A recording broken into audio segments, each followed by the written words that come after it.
강의 시작하겠습니다. 여러분 7회 재배학 원예작물학 기출문제. 이런 문제 우리 지난 시간에 과수, 인과류에 속하는 거 이런 유사한 형태의 문제들 이건 철저하게 암기죠. 암기. 놓치면 아까운 문제들입니다. 자, 52번 볼까요? 요수량이 가장 작은 것은 근데 앞에 친절하게 요수량에 대해서 이렇게 설명도 해줬어요. 우리는 요수량, 증산계수 같은 걸로 보기로 했죠. 건물량을 생산하는데 필요한 수분량. 그러면 요수량이 크다. 그러면 건물량을 만드는데 건조시키는데 완벽하게 건조시키는데 수분이 많다. 평소에 수분이 많다. 수분이 많은 작물. 요수량이 작다. 원래 건조, 수분량이 적은 작물들. 우리 이거 두 문자로 어떻게 썼죠, 여러분? MB가 맥주가 아니라 맥수 마신다. 명아주. 그다음에 밭작물들, 기타 밭작물, 맥류. 그다음에 숫자 들어가는 친구들, 잡곡류. 적어도 이렇게는 알아놓자고요. 큰 거에서 작은 거. 사실 한 그룹에 있어서 명아주를 대표로 하는 그룹에 있어서 이 작물들이 세부적으로 요수량의 순서가 어떻게 되는지는 출제는 정말 어렵게 나오는 경우만 나와요. 제가 2명의 중심되는 학자가 있는데 학자마다 살짝 다른 부분도 있다. 그쵸? 그러면 문제가 논란 없게 출제되려면 그 두 학자가 공통적으로 밝히는 이론들 그 순서대로 나와야 되는데 그건 쉽지는 않죠. 자, 이것도 보실까요? 여기 보시면 딱 봐도 요수량이 가장 작다? 원래 수분량이 작은 친구들? 근데 호박, 완두, 오이 원래 같은 그룹에 있잖아요. 그쵸? 이런 식의 문제는 충분히 MB 맥수 넘어가고요. 냉해 나옵니다.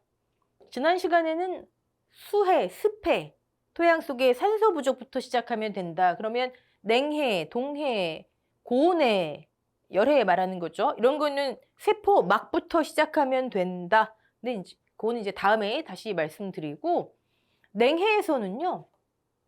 가장 많이 나오는 게 냉해를 이렇게 구분하는 거. 이거 정말 쉬운 거예요, 여러분. 키워드만 잡으시면 됩니다. 작물의 생육기간 중 특히 냉온에 대한 저항성이 약한 시기 또는 다른 말로 생식세포의 감소 분열기 이렇게 나와요.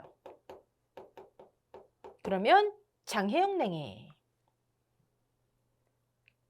오랜 기간 동안 냉온이나 일조 부족으로 생육이 늦어지고 지연되고 이 키워드가 나오면 지연형 냉해. 키워드 탁 잡으셔야 돼요. 이건 뭐 어렵지 않으니까 여러분 일단 보시고 우리 이거 하나 정리해 보자고요. 영양생장기가 있고 영양기관의 생장이죠. 영양기관 뿌리, 줄기, 잎, 그 다음에 생식생장기가 있죠. 생식기관, 종자, 꽃, 열매. 제가 항상 약한 거, 우리는 어쩔 수 없어요. 우리가 막 진짜 재배학만 1년 공부하실 거 아니면 이렇게 카테고리를 크게 그룹 지어서 해야 돼요. 약한 거. 웬만하면 생식생장기가 다 약해요. 자, 그거 하나 잡고 두 번째는 생육 초기. 그다음에 뭐 후기라고 하는 것보다는 어느 정도 자란 성숙기, 뭐 성엽 이런 식으로 초기에는 온도고 그다음에 뒤로 넘어가면 어느 정도 자란 시점에는 빛에 예민하다. 기억나시죠? 그래서 생육 초기에는 뭐다? 감온상. 자란 이후에는 감광상. 그룹 지어 놓으세요. 여기는 그냥 넘어갈게요. 키워드만 잘 잡읍시다. C4 작물 또 나왔고요. 일장형에 관한 설명으로 옳지 않은 것은 일장. 단일이니, 장일이니, 중일이니 또 정일까지도 있죠. 네. 차이점은 이론 시간이 다 했었고, 이것도 보면 이렇게 장일 식물에 대한 정의, 단일 식물에 대한 정의, 거기에 예시 작물들까지. 그래서 제가 단일성 작물, 장일성 작물 둘 중에 하나라도 확실하게 해놓자. 근데 사실 이 일장형, 일장 반응에 관한 예시 작물들은요, 정일까지는 모르더라도 단일, 장일, 중일은 웬만하면 해놓으시는 게 좋아요. 자, 하나씩 볼까요? 옳지 않은 거. 1번. 보통 16에서 18시간의 장일 조건에서 개화가, 화성이 유독 촉진되는 식물을, 자, 일장이 어디에 영향을 미친다고요? 개화, 화성, 장일 식물이라고 하며, 근데 요 시간은요, 그냥 12시간 이상이라고도 많이 나오고, 일반적으로 12시간 이상 중에서 16시간, 18시간이 가장 유독 촉진되는 시간이다. 그러면 앞부분은 틀린 거 없죠? 자, 그 다음에 예시작물 볼까요? 시금치, 완두, 그 다음에 상추, 양파, 감자. 우리 어떻게 했었죠? 그 다음에 장량아, 상량아 기억나시죠? 양파. 오케이. 또 장양아 뭐였어요? 쓸까요? 양파. 아마는 없네요. 네. 그 다음에 상추. 예시작물들. 양귀비. 아주까리. 이거 지금까지 암기 안 하셨으면 안 됩니다. 네. 그 다음에 감자. 감자 튀김을 우리 감티라고 했었죠. 티머시. 그 다음에 맥류. 맥스가 아니라 맥시로다오 시금치. 완두 하나만 긴가민가 지금 하신 거잖아요. 그쵸? 완두도 장일에 속하고요. 우린 객관식의 이점을 살려서 푸시면 돼요. 그 다음에 볼까요? 2번. 8시간에서 10시간의 단일 조건에서 개화가 유독 촉진되는 식물을 단일 식물이라 하며, 여기까지 맞죠? 네. 보통 12시간 밑에지만 마찬가지로 8시간에서 10시간이 가장 효과가 크다. 그럼 단일 식물의 예시가 나와야 되는데 벌써 가지, 오이, 호박 아니잖아요. 얘네들 뭐예요? 중성이었잖아요. 우리 중성 어떻게 썼죠? 샐러리가 당근, 그다음에 강낭콩, 그다음에 고추, 토마토, 샐러리가 댕강고토, 오호 했었잖아요. 오이, 호박 나오잖아요. 그리고 콩은요. 단일 식물에서 왜 콩가루, 깻가루 막 나왔었잖아요. 그러니까 콩만 단일고 나머지는 아니다. 이렇게 예시작물이 중요해요. 자, 그럼 2번이 틀린 거. 중성식물 예시작물로 많이 들었기 때문에 중일성 식물을. 근데 정답이 나중에 3번까지 최종 정답으로 인정이 됐어요. 자, 일장에 영향을 받지 않는 식물을 중성 또는 중일성 식물이라 하며 여기까지 글쎄요, 맞는 걸까요? 자, 토마토, 당근, 강낭콩이 있다. 샐러리가 오호, 오이호박까지. 네. 뭐가 틀린 걸까요? 예시작물도 맞고. 나중에 왜 얘가 틀린 걸로 분류가 됐나 봤더니 일단 위에는 개화유도. 도대체 일장에 영향을 받지 않는, 여기처럼 일장의 영향을 뭐에 받지 않는다는 건가? 사실 일장의 영향은 뭐 광합성으로 나올 수도 있는 거고 여러 가지 호흡을 나올 수도 있는 거고, 그렇죠? 여기서 개화유도 촉진 이 문장이 빠졌고, 두 번째는 거의 받지 않는, 완전히 받지 않는이 아니죠. 0%가 아니죠. 그런 것 때문에 3번이 틀린 거고요. 러프하게 본다면, 그렇게 까다롭게 보지 않는다면 3번은 예시 문장도 그렇고 전체적인 정의도 그렇고 맞는 거예요. 시험 문제를 면밀하게 못 냈기 때문에 2, 3번이 틀린 거예요. 네. 좁은 범위에서만 화성이 유독 촉진되는 식물을 정일식물 또는 중간식물이라고 한다. 사탕수수 중에 사탕무 중에 한 품종을 예로 들었었죠. 네. 넘어가겠습니다. 일장 반응은 굉장히 중요합니다. 예시작물도 그렇고. 61번 벼 하면 수바라, 도복과 연관 지어서, 도복이 뭐예요? 도복. 쓰러지는 거, 그렇죠? 근데 언제 쓰러져요? 도복. 언제 쓰러져요? 우리나라 집중호우, 장마 막 이때 쓰러지는 거죠. 자, 근데 그때 봤더니 우리나라의 집중호우, 장마 이렇게 해서 벼가 쓰러지기 쉬운 기간을 봤더니 그 시기를 봤더니 벼가 성숙기에 가까운 시기예요. 벼, 성숙기, 수확에 가까운 시기. 이제 조금, 수확이 아니죠. 조금 있으면 이제 수확기로 접어드는 시기. 그때 쓰러져요, 벼가. 그래서 이삭에서 싹이 트는 것을 수발아라고 해요. 수발아의 정의. 저 자체를 묻는 것도 종종 나오죠. 그러면 옳지 않은 것을 찾는 건데 결실기 우리 교재에 벼의 일생 이렇게 한 거 있죠. 결실기, 성숙기, 결실기를 또 세분화 시켰죠.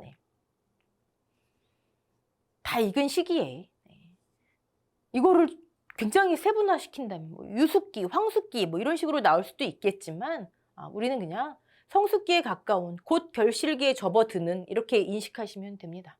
그럼 맞는 거, 맞는 거. 자, 결실기의 벼가 우기에 도복되었을 때, 그렇죠. 도복 항상 세트로 나옵니다. 수바라 도복 맞는 거.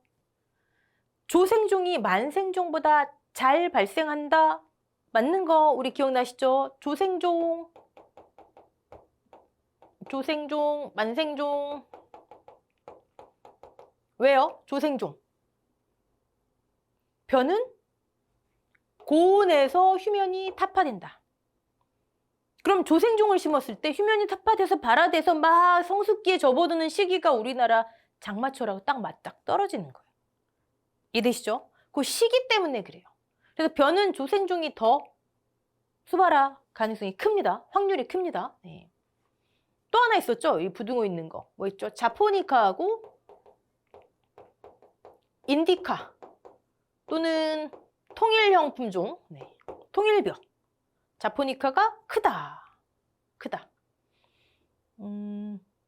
혹시 조금 더 어렵게 나온다면 이 조생종을 가지고 지금 이게 벼이기 때문에 조생종이 만생종보다 수발화가 잘 발생한다가 되잖아요. 근데 만약에 문제가 벼가 아니라 맹류예요. 맹류. 그러면 부등호가 거꾸로 돼야 돼요. 이런 시간에 제가 맹류는 벼는 고온에서 휴면이 타파돼서 조생종의 경우에 이 성숙기, 결실기에 접어드는 시기가 딱 맞딱 떨어진다. 수확 전에. 그래서 수발화가 잘 발생한다. 근데 맹류는 반대로 저온에서 휴면이 타파된다. 저온에서.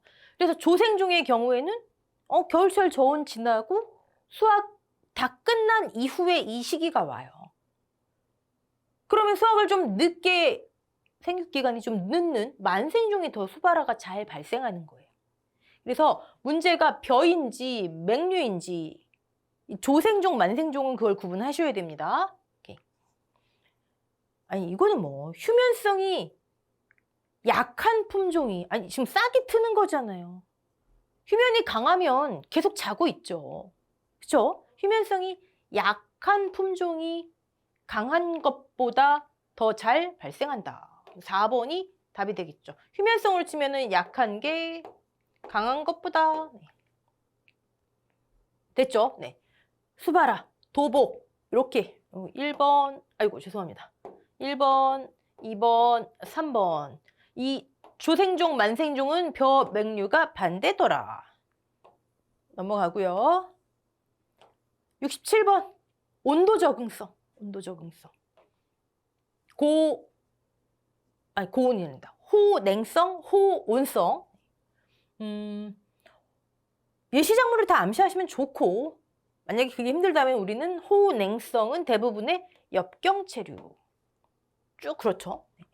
아닌 거 있죠. 아닌 거. 이런 거 좀 주의하셔야 되는 거죠. 감자 뭐 이런 거.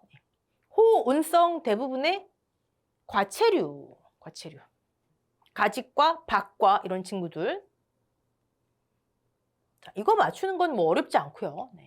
보시면 3번만 호냉성이죠. 근데 짝지어진 게 여기서 딸기 한번 보자고요. 딸기 우리 과수에서 딸기, 화훼에서 국화 이런 건 좀 신경 쓰셔야 됩니다. 딸기는 생육기간의 온도 적응성으로는 호냉성이에요. 더하기 일조량이 많이 필요한 양지 식물에 속한다. 딸기. 네. 주의하시고 넘어가겠습니다. 호운성, 혼행성, 그러면 지금 단일, 장일, 중일 우리 암기하실 거 많아요. 지난 시간에는 내산성 나왔었죠. 내습성도 나왔었고 68번 볼까요? 저장성을 향상시키기 위해 이건 원예작물학의 이제 수확 후 관리에 들어가는 거죠. 네. 저장 전, 그러니까 수확한 다음에 저장 전 처리에 관한 설명으로 옳지 않은 것은 큐어링 먼저 볼까요? 큐어링. 수확 후 상처 부위를 미리 치료하는 큐어 말 그대로 큐어링을 실시한다. 맞죠? 네. 맞는 거. 상처 부위를 빨리 아물게 하지 않으면 어떤 일이 발생할까요? 제가 수확 후에 항상 문제되는 거 에틸렌. 에틸렌 때문에 빨리 좋게 말해 익는다. 수명이 줄어든다. 근데 상처 부위에서 에틸렌이 나온다고요. 에틸렌. 네. 그 다음에 수박. 고온기 수확 시 품온이 높아 바로 수송할 경우 부패하기 쉬우므로 예냉을 실시한다. 예냉도 우리 들었던 것 같아요. 예냉, 예건. 자, 예냉. 수분 함량이 많은 채소에. 수박이 왜 채소에 하지 마시고 초본성 채소. 우리 이제 2차에 수박이 들어와요. 밭작물로 들어갑니다. 채소. 자, 그러면 1번도 맞고 3번 볼까요?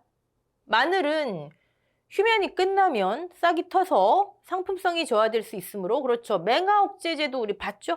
큐어링, 예냉, 맹아 억제제 뭐 마늘뿐만이 아니라 사실 여기 이 친구들은 다른 품목을 예시로 들 수도 있잖아요. 그렇죠? 싹이 트면 생품성이 저하되죠. 마늘뿐만이 아니라. 그럼 얘도 맞는 거. 자, 배추. 결구 배추는 수분 손실을 줄이기 위해 바로 요거죠. 사실 이 수확 후 관리 부분은 어렵지 않아요. 어렵지 않은데 요 예건 부분만 좀 신경 쓰시면 돼요. 잎 면적이 넓은 품목들 있죠. 앵배추가 아니라 양배추네요. 양배추. 잎 면적이 넓은 큰 품목들은 외엽을 어느 정도 건조한 후 저장. 예건. 미리 저장. 그러면 외엽이 그 안쪽의 수분 증산을 억제해서 좋다. 수명이 연장된다. 자, 수확 후 저장, 큐어링, 맹아 억제제, 예냉, 예건. 그 중에서 예냉은 어떤 품목, 예건은 어떤 품목. 네. 그 다음에 69번 볼까요? 우리 과수하고 그다음에 적어도 작물하고 이렇게 해당되는 작물들이 많은 과들은 좀 어렵더라도 여러분 자꾸 눈에 익혀 놓으시는 게 좋아요. 출제가 은근히 많이 됩니다. 자, 지금 일단 과수 쪽 먼저 볼게요. 나와 있는 작물들이 과수니까. 네. 진달래과, 블루베리. 특이하잖아요. 네. 블루베리 말고 크랜베리도 진달래과. 이거 어떻게 하면 돼요? 찐 블루. 블루하고 크랜베리 같이. 그리고 대부분의 과수들이 장미과네요. 우리 이거 두 문자 어떻게 했었죠? 앵자매 딸이, 딸기 여기 들어간다라는 거. 앵자매 딸. 그다음에 복분자도 있고 체리도 있고 복숭아도 있고 그다음에 사배복. 장미과에 많이 들어가는구나. 박과는 뭐 여러 번 했었고 가지과 이건 채소 종류죠. 네. 운향과. 일단 다른 건 몰라도요. 여러분 과수 중에서 진달래과 장미과는 좀 알아놓으셔야 됩니다. 네. 여기서 해당하지 않는 거 블루베리. 같은 과 아닌 거. 네. 나머지는 앵자매 딸, 복채, 사배복, 복채를 사과배, 복숭아로 줬구나 이렇게 하시면 돼요. 네. 나중에 또 채소 같은 과 분류하는 문제 있으니까 그때 가볼게요. 병충해 방제법 나오네요. 방제법, 뭐 물리적, 생물학적, 재배적 여기 다 나오죠. 물리적. 무엇을 이용하는 거죠? 네. 물리적인, 기계적인 방법. 방충망, 온도, 비, 고주파, 초음파 이런 거 이용하는 것들. 이거 자체를 찾는 거는 그렇게 어렵지 않으실 거예요. 근데 우리 방제법 중에서 가장 많이 나오는 거는 IPM이에요. IPM.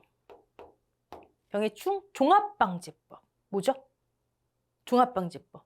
여기 있는 방제법들을 2가지 이상 같이 종합.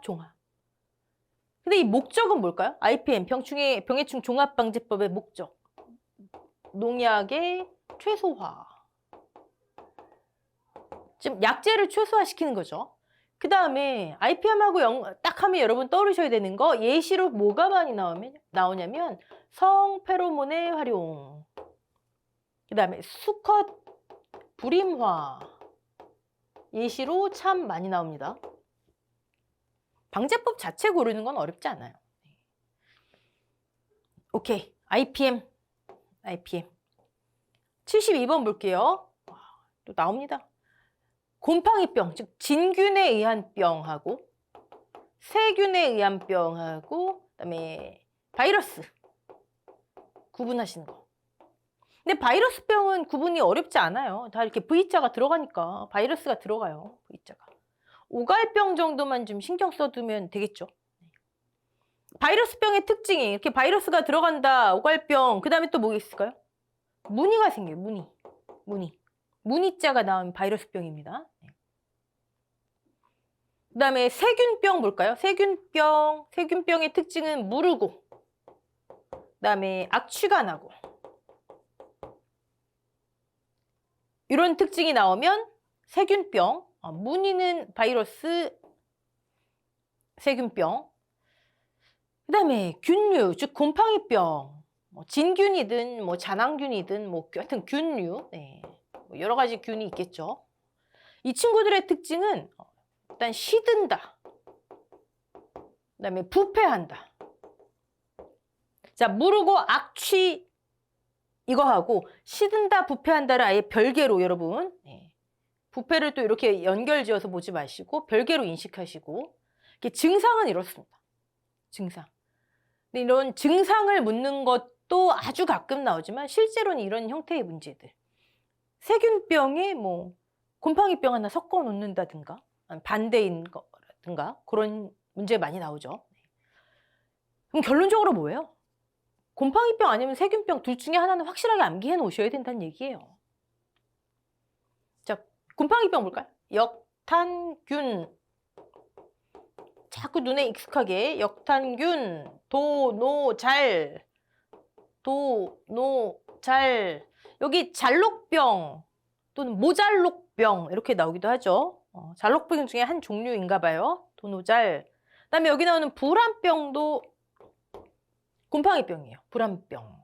역탄균, 도노잘부. 그리고 색깔이 나옵니다. 계속. 색깔이 나와요. 뭐만 빼고? 벼 흰 마른 벽만 빼고. 더하기 칼라풀해요. 곰팡이 칼라풀해요.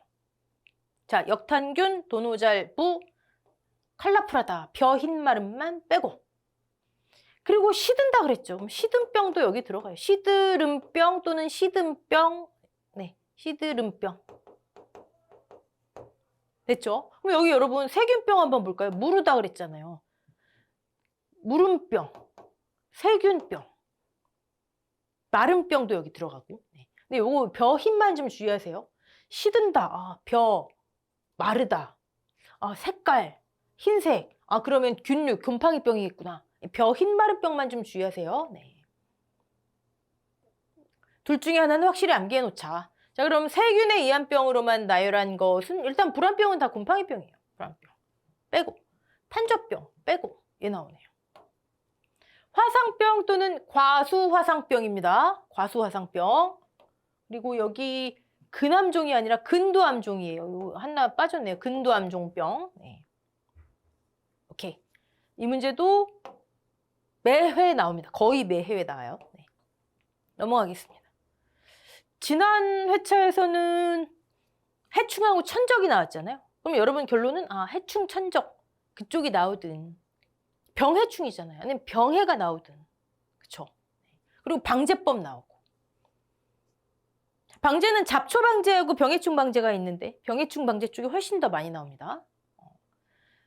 피복제 나오네요. 피복제 우리 연질, 경질, 경질판 그 중에서 가장 많이 나오는 거는 연질 어떤 건지 구분하시는 것도 중요하고 여기서 이제 불 속의 수지만 빼고 다 연질은 연질이죠. 네. 특징 피필름은 싸다, 저렴하다.